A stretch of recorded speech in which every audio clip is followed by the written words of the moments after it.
Hi, friends. It's Miss Jasper here. I am going to take you on an adventure along with our good friend Scott to a super awesome and super cool country. That country is China. Now, maybe you've already been on some adventures to some other countries to learn all about that country and the different holidays that are celebrated in the wintertime there. Or maybe this is your first adventure. Either way, Scott's going to take us on a fun journey all the way across the other side of the world to China. Are you guys ready for this adventure? Before we get started, let me show you where China is on the world map. So first, can you guys find where you live on this map?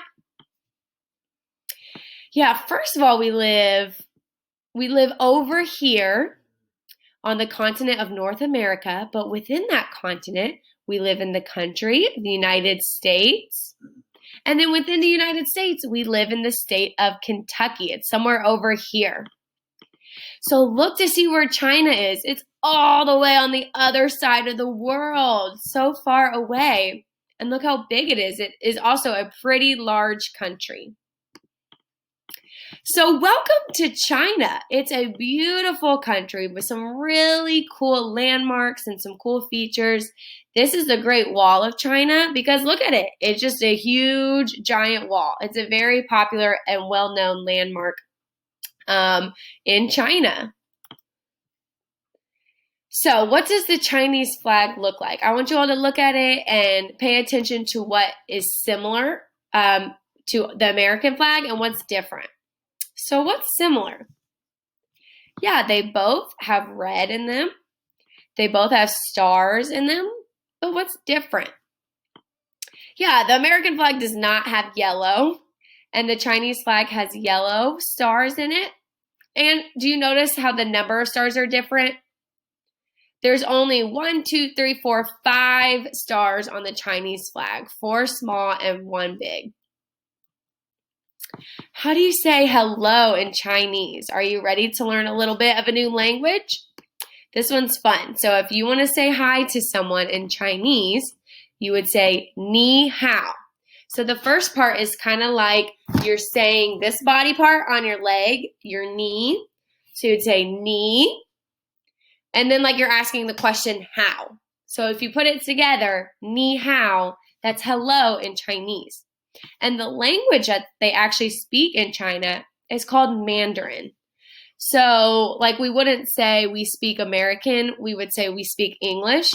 So in China, they speak Mandarin. So we're going to learn all about a very special and important holiday in China. Most people in China don't celebrate Christmas. There are some that do. Most people actually celebrate a holiday called the Chinese New Year. It's kind of like, you know how we celebrate like New Year's Eve and New Year's Day here in America? It's kind of like that, celebrating the new year that's about to start. But their celebration lasts a little bit longer than ours does. So we're going to learn a lot about it while we continue to explore China.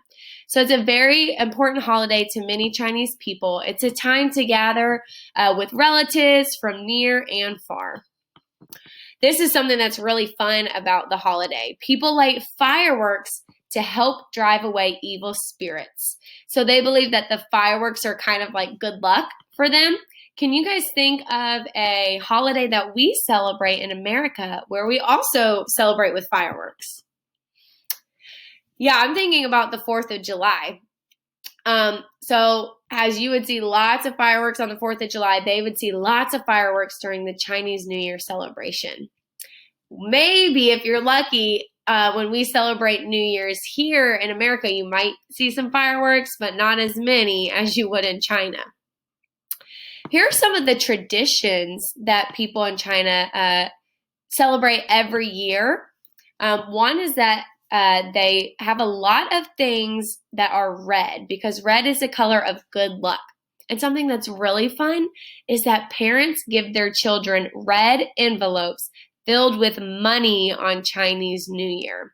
So it's kind of like when we celebrate Christmas, children get gifts, But in China, when they celebrate the Chinese New Year, children get these little red envelopes filled with money.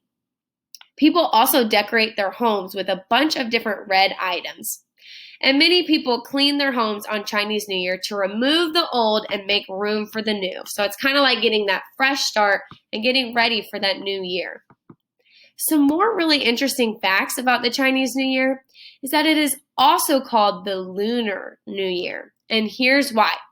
The word lunar means about the moon.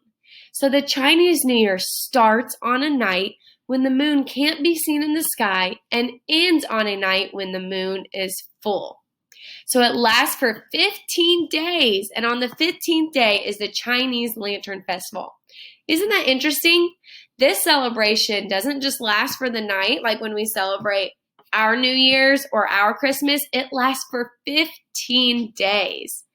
And in China, another super fun fact about this holiday is that each year the holiday is named after an animal. So for the year 2020, it is the year of the rat. How cool is that? So if you can look at the history of each year to see what animal the Chinese New Year celebration was named after. This year it's the rat. We briefly mentioned the Lantern Festival. Look at all these super beautiful lanterns going up into the night sky.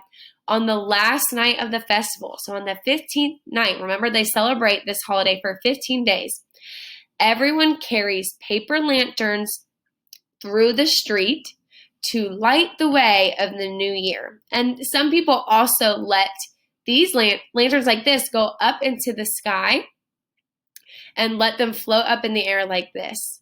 So it's a really fun time. They have a big festival where everyone celebrates with lanterns. And then they also have a bunch of other festivals that happen throughout the 15 days.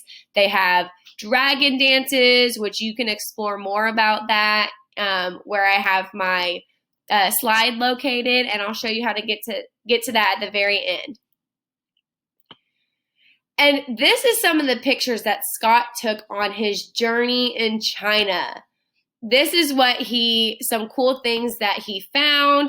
What do you guys think this looks like? Yeah, it looks like a dragon. Another tradition that they celebrate during the Chinese New Year is dragon dances. So they have people dress up using dragon costumes and props, and they have these really cool dances. And you all can look at one here in a minute and kind of explore that. Another picture he took is just of some of the cool buildings that can be found in China. So they've got a very unique style to them, don't they? And thank you guys so much for joining me and Scott on our journey all the way across the other side of the world to China and learning all about the Chinese New Year. Let me show you what else you can do to learn even more and go on even more of an adventure. If you are looking at this slide, where you found the video right here to learn all about the Chinese New Year, there's lots of other things that you can do to learn even more. If you click right here, you can watch a Chinese dragon dance, what I was just mentioning a little bit ago. So there's a real example of a real Chinese dragon dance. It's super, super cool. You have to check it out. If you click here, I think this would be really fun for you all to try.